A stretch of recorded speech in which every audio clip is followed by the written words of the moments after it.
31장에서 34장까지는 요아스에 대한 기록입니다. 요아스는 요시아의 아들로 23세에 즉위해서 석 달간 나라를 다스리게 됩니다. 그에 대한 평가는 조상들의 모든 행위를 따라서 여호와 시기에 악을 행하였더라입니다. 52년 통치하나 석 달을 통치하나 단 7일을 통치하나 반드시 평가를 받게 돼 있는데 그 평가의 기준은 여호와 보시기에입니다. 어떤 사람은 많이 했기 때문에 실수가 많고 어떤 사람은 짧게 했기 때문에 실수가 없고 그렇게 주님의 심판을 피해갈 수가 없습니다. 주님의 평가를 외면할 수가 없습니다. 반드시 평가를 받게 되는데 그 중심이 여호와 보시기에 있습니다. 그의 마지막 행적들, 요아스의 마지막 행적들을 보면은 애굽의 바로 느고가 요시아의 출정을 빌미로 그를 하마 땅에 감금하고 은 100달란트 벌금을 추징합니다. 요시아의 다른 아들 엘리야김을 요야김으로 계명을 하고 왕을 세우게 됩니다. 요아스는 애굽으로 끌려가서 거기서 비참하게 죽게 됩니다. 요아스의 아버지 요시아가 애굽이 출정할 때 막았었죠. 그러다가 전사를 했습니다. 아마 남쪽으로 이렇게 계속 파죽지세로 내려오고 있는 바벨론 세력을 막기 위해서 애굽이 아마 북진 정책을 잠시 펼쳤던 것 같습니다. 그때 애굽의 편을 들지 않고 바벨론의 편을 들어서 요시아가 오히려 애굽의 출정을 막았기 때문에 그 괘씸죄로 그 아들을 폐위시키고 다른 아들을 왕으로 삼고 이름을 바꾸고 요아스를 애굽으로 끌고 와서 그곳에서 최후를 맞이하도록 한 것 같습니다. 일종의 보복이죠. 정치 보복이 일어났습니다. 35절로 37절 이렇게 요야김이 25세에 즉위하고 10년간을 통치하게 됩니다. 애굽의 조공 관계에서 벗어나지 못하게 됩니다. 애굽에 의해서 즉위했기 때문에 시험을 받았기 때문에 위성국가 신세에서 벗어나지 못했겠죠. 그리고 조공을 바쳐야 되는데 그 부담이 너무 커서 백성들에게 은과 금을 과중하게 징수합니다. 세금 제도를 아마 고쳐가지고 엄청난 세금을 물렸던 것 같습니다. 역시 여호야김에 대한 평가는 조상들이 행한 모든 일을 따라서 여호와 보시기에 악을 행하였더라. 그리고 이제 24장 1절로 4절까지 쭉 보시면 여호야김 재임 기간 동안에 있었던 또 다른 일들인데요.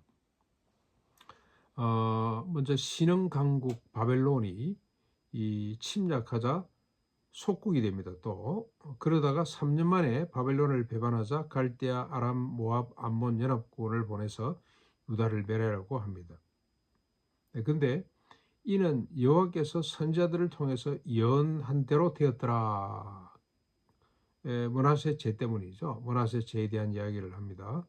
그가 어떤 죄를 지었습니까? 우상을 끌어들이고 그리고 또 참 상상도 할 수 없는 엄청난 범죄를 행했습니다마는 오늘 본문에 언급되는 이 죄는 그가 피를 흘려서 그 피가 예루살렘에 가득했더라고 그렇게 밝히고 있습니다. 하나님께서 피 흘림을 그렇게 미워하시는 거죠. 우상 숭배만큼이나 사실 우상 숭배나 피 흘리는 것은 같은 일이라고 할 수가 있습니다. 우상을 숭배하는 것도 자기를 위해서 타자의 피를 무고하게 흘리는 것도 결국 자기를 위해서죠. 같은 맥락입니다. 손등과 손바닥처럼 같은 행위라고 할 수가 있습니다.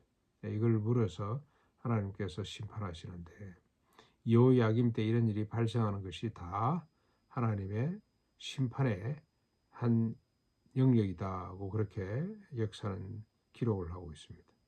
그러면서 이제 5절로 7절까지 여호야김의 남은 사적에 대해서 이야기를 하는데 역대 지략에 기록되고 조상들과 함께 잠에 그의 아들 여호야긴이 대신 왕이 됩니다.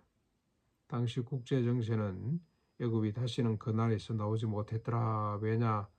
바벨론이 애굽 강, 나일강이죠. 에서부터 유브라데 강까지 모든 땅을 중동의 땅을 정복했기 때문에 북쪽 아프리카 그리고 중동의 땅을 정복했기 때문에 그렇더라. 이제는 바벨론이 큰 나라로 부상을 하고 있다는 겁니다.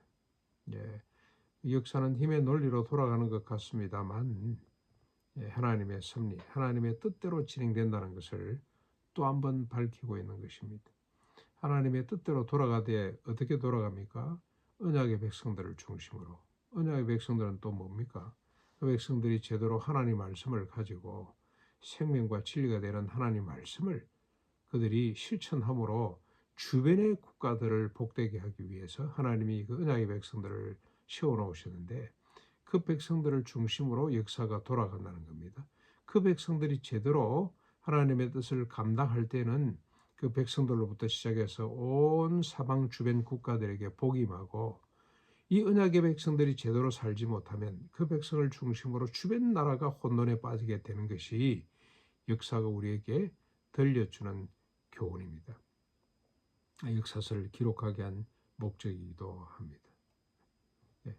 지금이나 옛날이나 역사의 주관자 되시는 하나님을 믿고 우리 개인의 삶뿐만이 아니라 역사의 삶을 살아내는 우리가 될 수 있기를 바랍니다.